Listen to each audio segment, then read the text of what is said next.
Okay guys, what's up? Crypto Keith here with Crypto Livin, and today we're going to talk about Canada, Toronto, and how it is becoming one of the hubs for cryptocurrency, and really the crypto culture here is growing, and even our officials are really interested in cryptocurrency and applying it to government functions and day-to-day payments. So what I was mentioning earlier, but the audio is off, was I was just basically today I'm proud to be a Canadian. I'm proud to be in Canada, and I've been planning to move to Toronto. I'm about an hour away from Toronto, so I'm in a smaller city outside of Toronto, but I go to Toronto sometimes, and you know, really everything is happening in Toronto, so I've been planning to move there for a couple months now. So this really seals the deal for me once we start talking about what's going on in Toronto and cryptocurrencies. It really gives me that push to look for a place in Toronto, even though it's going to be more expensive. I'm really very passionate about cryptocurrencies, and I want to be around people, and I want to be in a place that feels the same way as I do. So Toronto is living the dream. Team LTD, if you don't know, they're basically a company that just does fun stuff all the time, and they get paid to do it. I bought this shirt and I met them at a concert, but everyone always mentions when I'm wearing this shirt that they've seen them somewhere doing something crazy, amazing, surfing, stuff like that. And then that's how they get their name, their brand out there, and they sell clothing. So, you know, really, guys, you can do whatever you want. You can live your dream. And to live my dream, I'm going to have to, where is it? Get over there. Get in the city, in the big city. So, I was just mentioning that here in Canada, a couple days ago, we just had to, because of political correctness, change our national anthem. So now, instead of "In All Thy Sons Command," our national anthem was changed to "In all our command," or "all our," something like that. "In all us command." I don't know. It's ridiculous. There's a reason it's that way, because of the people who fought for freedoms, for rights, and for our independence, and really created our identity when we separated from, you know, the British,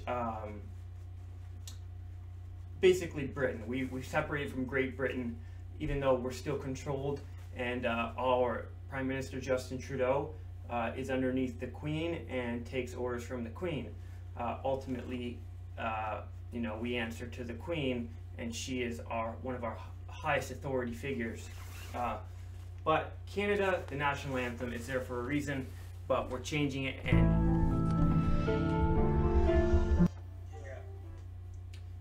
sorry about that, but we're changing our national anthem, and you're going to see political correctness happen more and more, is the point of that. But I do want to share today what's going on in Toronto, and some exciting things that are going on. And if you're in this area, what's up, what's good, contact me, and you know, I'd like to meet more like-minded people in my area, and that's why I'm going to start doing meetups. There are a lot of meetups in Toronto. So Toronto, what is Toronto? Well, it's one of the major cities in Canada, and it is the home of the Toronto Raptors basketball team.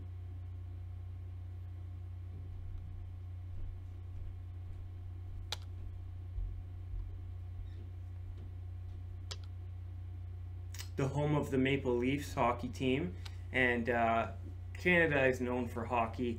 Actually, I realized part of the reason why the other day when my road was about that thick of ice. So basically, on our, in our winters, we have certain times where you can basically do ice skating right on the roads, right on parking lots and things like that. I don't know if that's, you guys see that in your countries, but part of the reason why we're probably good at hockey because our ponds freeze over and things like that, and we're known for hockey. So the Toronto Maple Leafs, as well as the Toronto Blue Jays, is our baseball team.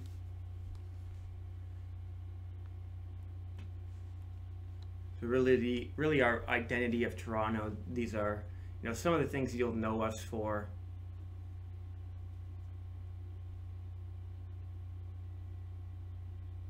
And this video is kind of ridiculous.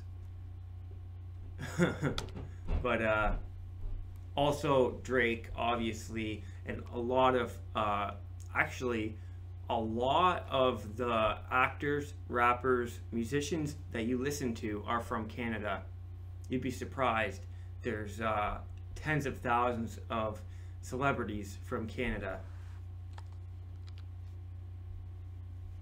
And we're now in Toronto going to be using cryptocurrencies more, and we'll share that with you and why this might be.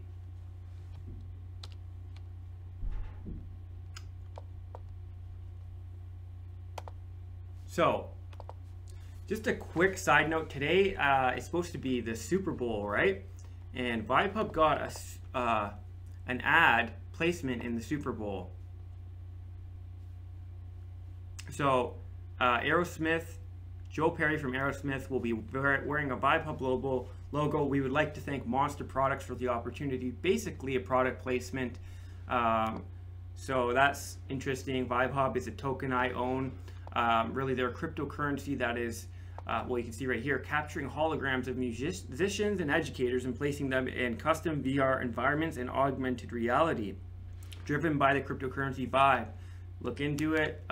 Price is spiking right now, and probably has something to do with the Super Bowl going on. I don't have my phone right now, so I can't get into my my accounts, or I'd be probably trying to put some stop orders in to try to take advantage of this hype surrounding the Super Bowl, because you always see things get really valuable.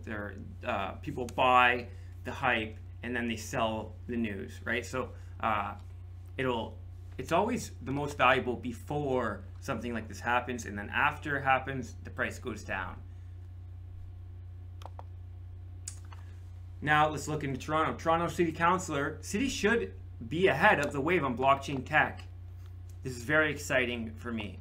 Toronto City Council voted today to invite the public to make deputations to the city executive on March 19th, 2018 about why and how blockchain technology and new cryptocurrencies can be integrated into the way the city does business. Okay, guys, so we see some cryptocurrency, basically cryptocurrency culture. We see it in Singapore. Singapore is great for cryptocurrency culture, and South Korea, Japan, right?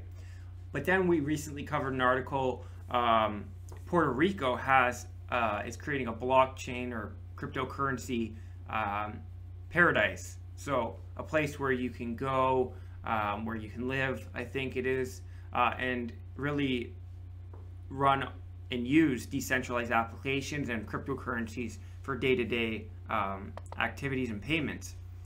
Then we see also with all these rappers coming out of San Francisco and they really have a growing crypto culture that is enormous. So some places to check out and go to if you are into cryptocurrencies. Now Toronto is added to that list.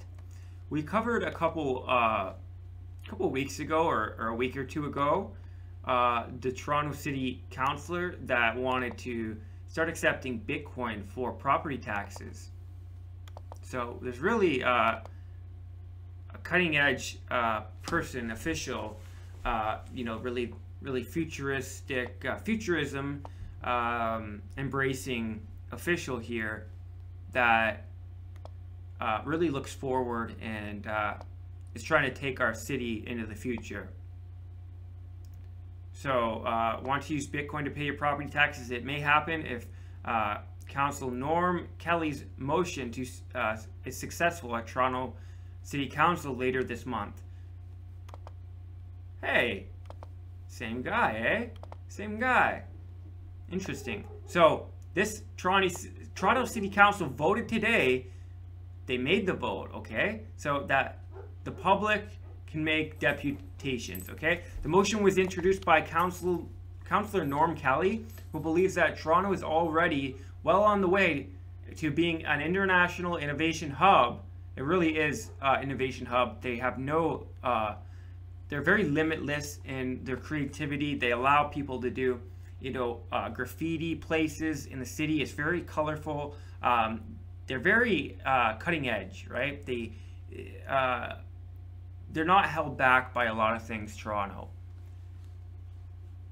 And they really, there's a lot of creative people there, and they really see the potential in, you know, the youth, the future, creativity, and things like that.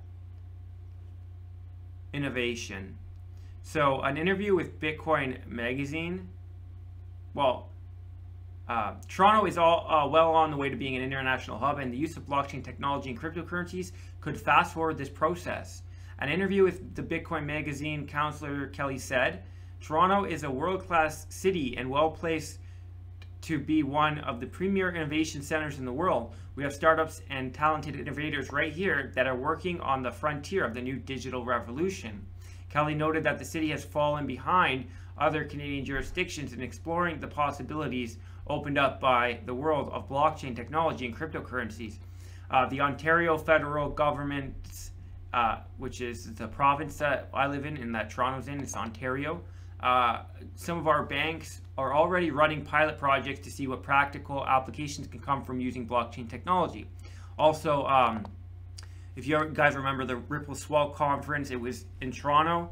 I'm pretty sure a lot of Ripple is run out of Toronto, or you know, they have ties to Toronto, as well as many other conferences and things like that. But Ripple, our banks, all of our banks use Ripple. I think all of our banks except one major bank. So 6 out of 7 major banks, or 5 out of 6, use Ripple already. They're partnered with Ripple. So that's, you know, he's mentioning banks, and it's true. They do use cryptocurrency, but Ripple is against decentralized cryptocurrencies. So they're more of a centralized cryptocurrency. So you got to be careful there and separate the two. They're not the same. Both the provincial and federal governments are exploring putting digital IDs on the blockchain so that each citizen would only have one ID.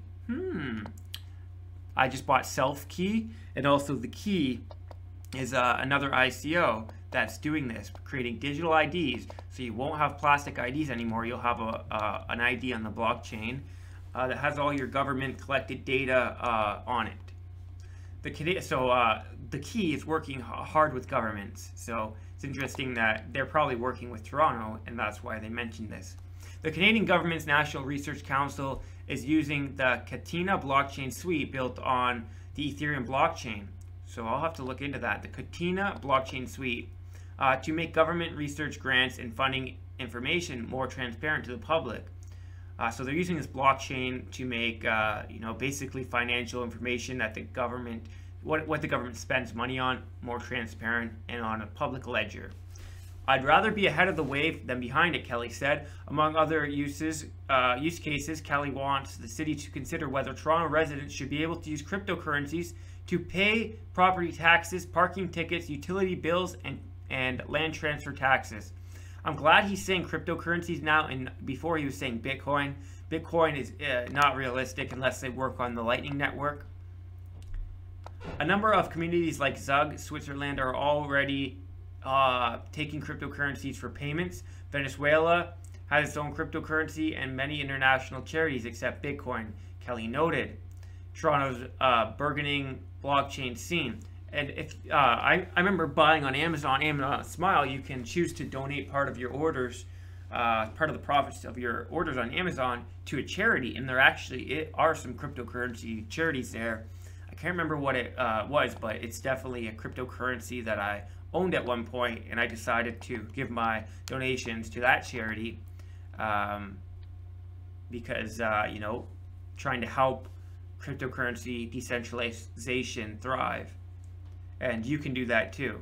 If you ever have the need to donate to a charity, look for cryptocurrency charities, or literally a charity that has its own cryptocurrency.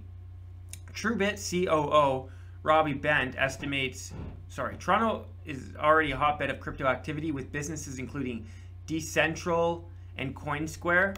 TrueBit COO Robbie Bent estimates that Toronto crypto community numbers about 3,000 and it is growing rapidly.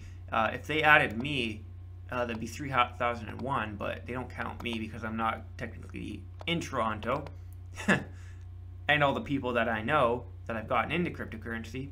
And the city has literally hundreds of blockchain and cryptocurrency meetups, including meetups for crypto kids. And this is what I've been meaning to go to starting this year, to these meetups. Toronto is also home to Mars, a world-class, and I want to start my own meetup, world-class innovation center that is incubating a number of Bitcoin and blockchain startups. Toronto's Innovation Center Mars is a symbol and an example of what can be done when governments partner with business to promote the future growth of potential of an innovation economy, Kelly said. The Toronto-based Blockchain Research Institute is only one of two in the world. The other is in Beijing, China. The BRI, which has been working on possible use cases for Toronto, has already said it will be presenting to the city executive on March 19th. So guys, we can give them our input on how we think blockchain should be used. This is a very unique opportunity where our views, our perceptions, and our experience and understandings are actually appreciated. Toronto Mayor and used to create the future. Toronto Mayor John Tory was instrumental in getting Toronto to join the BRI and agrees with Kelly that Toronto must keep up with the changing world or risk falling behind. Toronto's mayor is John Tory. Canada, our Prime Minister is Justin Trudeau. And he's working on legalizing marijuana this year, something they've been working on for the past 3 years. And they've pushed forward a couple times, so they can't push it forward anymore. June 1st is the day Canada is legalizing marijuana. Canada Day. The views and opinions expressed herein are the views and opinions of the author, do not necessarily reflect those of NASDAQ. So this is really, NASDAQ stole the article from Bitcoin Magazine, as well as this website too. Like, you know, it's going on so much, but this article originally appeared on Bitcoin Magazine. At least they gave credit. That's really all you have to do when you copy someone's content. It's called Creative Commons, right? Attribution. You just have to attribute who the creator was. Bitcoin to pay property taxes, right? So we saw this. But look at this. Something that happened a month or so ago, which shows Toronto really is on the cutting edge of technology and innovation. Alphabet Sidewalk Lab eyes Toronto for its digital city. So Toronto's going to be used for the first digital city by Alphabet, or Google's parent company. Alphabet's building a digital city, and it's going to be right here, where the last place we have no buildings. I'm pretty sure right here. So we'll leave this article down below and you can look at it. But Canadian officials set up Waterfront Toronto Public Corporation designed to revitalize a 2,000-acre downtown plot. Guys, and the United Nations is trying to do this to every city, rebuild it from the ground up to have basically it better for digital economy, and data can flow almost like a computer chip, you know? Earlier this year, the agency requested proposals for a new community. Quayside is where they're going to develop it. So that's a small area by the water. So Sidewalk Labs was among the first independent units of Google before it turned into Alphabet Holding Company. So, you know, they use Alphabet names, so because Google's too well known, they don't want knowing Google is building a city in your neighborhood that's digital. Google has a lot of already controversy surrounding it. So Sidewalk Labs has discussed creating an entire microcity or district that could showcase the company's ideas for urban planning. At the conference last week, still in the feasible phase, and it hadn't spoken publicly about the business model, but ad revenue from the New York Wi-Fi kiosk intersection. The company behind them is expanding those in London this year. Groups involved. Yeah, guys, this article I'm reading probably the least exciting parts. Toronto could be a lucrative home for a sidewalks urban experiment because of the city's rapid growth, surging home prices, and willingness to embrace new technology. It's also trying to attract more investment from the U.S. On Monday, Uber Technologies Inc. announced it's starting a new lab for its autonomous vehicle program in the Canadian metropolis. So we're getting the first digital city here in Toronto too, where they'll use this one as a prototype to sell it to other countries. And you also see state retirement funds in Tennessee could face crypto restrictions. So this is kind of the opposite side of the polarity. Tennessee lawmakers could forward a new bill that would restrict state retirement funds from investing in Bitcoin and other cryptocurrencies because of the volatility, I guess, and because of the government wants to be able to try to crash Bitcoin, and they don't want to be responsible for then having to probably pay all these other people giving them assistance because they made them lose their retirement fund. Major companies like Tencent and FedEx joined Blockchain Research Institute. So the Canada-based Blockchain Research Institute, the Ontario Ministry of Health. So several major companies and organizations like Tencent, courier delivery service provider FedEx, and the Ontario Ministry of Health have joined the Canada-based Blockchain Research Institute as of October 2017. The other notable new members include Fujitsu, the Depository Trust and Clearing Corp, telecom firm Bell Canada, Deloitte Canada, and gold miner Barrick Gold, according to Tencent's blockchain head. Blockchain Research Institute provides a great platform for Tencent and other members of the institute to carry out blockchain research and discussion, which is of great significance to Tencent and the industry. We believe the blockchain era is coming. It's coming, or it's already here for us people that use it daily. But for the masses, it's coming, guys. Also, one last thing I wanted to mention. UNICEF seeks gamers to help mine virtual currency for serious kids. Interesting. UNICEF seeks an opportunity in mining these digital currencies. The agency seems to be demonstrating solidarity with the blockchain technology. This was quite evident when it asked gamers to extend their powerful GPUs and help fund mining the digital currencies for the sake of children. In Syria, UNICEF is a big corporation. It's non-for-profit, but the people that run it make a shitload of money in basically pay. So their payroll is huge, but they don't take the company itself does not make profit, so it's not on like it's not like there's dividends or anything like that, right? But the people that do run it and work for it make a lot of money for a lot of these non-for-profits, right? They can take whatever they want for pay. And so that's what UNICEF is. And I keep seeing, Sick Kids is another one where they go door to door and they're just making a ton of money.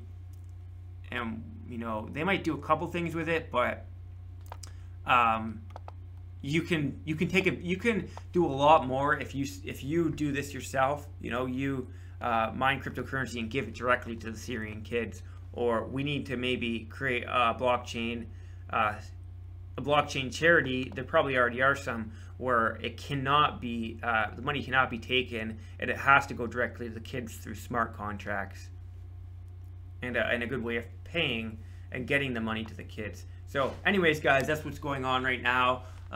So good news in bringing some light to this community, because there's a lot of bad news and a lot of negativity going on that's trying to be pushed in your face. So yeah, guys. So that's about it, guys, and I hope you have a great day, and we'll see you on our next video. Please hit that bell, smash the likes, get on our notification squad, and subscribe and get on the Crypto Gang. Be part of the Crypto Gang and check out our new song, Crypto Gang. We'll see you guys later.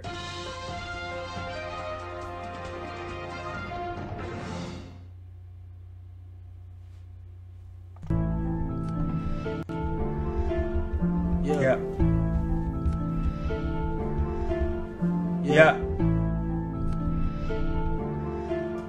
Yeah. Ooh, big head on the ring. Crypto Gang, Crypto Gang, Crypto Gang, Crypto Gang, Crypto Gang, Crypto Gang, Crypto Gang. Sending my savings on blockchain. My bitch loves to complain. Got so much wallets, I lose track of things. Really buy myself anything. If you don't have coins, you an old bang. Exchange for change.